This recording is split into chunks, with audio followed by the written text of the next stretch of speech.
Hello guys, എൻ്റെ evening റൊട്ടീനാണ് കേട്ടോ. വന്ന് കയറി ഒന്ന് ഫ്രഷ് ആയതിനു ശേഷം നേരെ അടുക്കളയിലേക്ക് കയറി പിന്നെ സാമ്പാറാക്കാമെന്നാണ് വിചാരിച്ചത്. അപ്പോൾ സാമ്പാറിനുള്ള കഷ്ണങ്ങളെല്ലാം നുറുക്കി പരിപ്പും വെള്ളത്തിലിട്ട് അതിനുശേഷം ഞാൻ സാമ്പാറിന് കഷ്ണങ്ങളൊന്ന് അരിയാൻ തുടങ്ങി കേട്ടോ.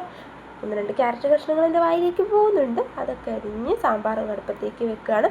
സാമ്പാർ വെച്ചതിന് ശേഷം ഞാൻ കുറച്ച് പയറെടുത്ത് തോരൻ വെക്കാമെന്ന് വിചാരിച്ചു. അപ്പോൾ പയറൊന്ന് അരിഞ്ഞ് അതിനാവശ്യമായ തേങ്ങയും ചിരണ്ടി അതൊന്ന് ഞാൻ ഒരുക്കിയെടുക്കുന്നുണ്ട്.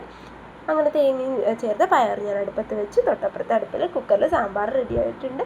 ഇനി അതിനൊന്ന് ചേർക്കണം. സാമ്പാർ കുക്കറിൽ നിന്ന് വാങ്ങിയതിന് ശേഷം അത് ആവശ്യത്തിന് കഷ്ണങ്ങളെല്ലാം ഞാൻ ഒന്ന് ഉടച്ചെടുക്കുന്നുണ്ട്. എല്ലാ കഷ്ണങ്ങളില്ല, കുറച്ച് കഷ്ണങ്ങളൊന്ന് ഉടച്ചെടുക്കുന്നുണ്ട്. ഇല്ലാന്നുണ്ടെങ്കിൽ എൻ്റെ കിട്ടുന്ന സാമ്പാറിൻ്റെ കഷ്ണങ്ങൾ മുഴുവൻ മാറ്റി വയ്ക്കും.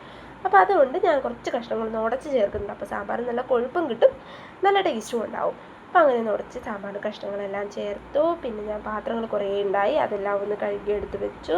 പിന്നെ ഞങ്ങൾ ചോറിനാനായിട്ട് ഇരുന്നു കേട്ടോ. അതിന് മുന്നേ 2 പപ്പടം കൂടെ കാച്ചിക്കാനാണ്. ഇന്നലെ മീനുണ്ടായിരുന്നു. അപ്പം മീനില്ലാത്തത് കൊണ്ട് അതിൻ്റെ ഒരു കുറവ് നേരത്തെ ഒരു 2 പപ്പടവും കുഞ്ഞു മുട്ടയും ഞാനൊന്ന് വറുത്തെടുക്കുന്നുണ്ട്. അപ്പോൾ അതും കൂടി ചോറുണ്ട്.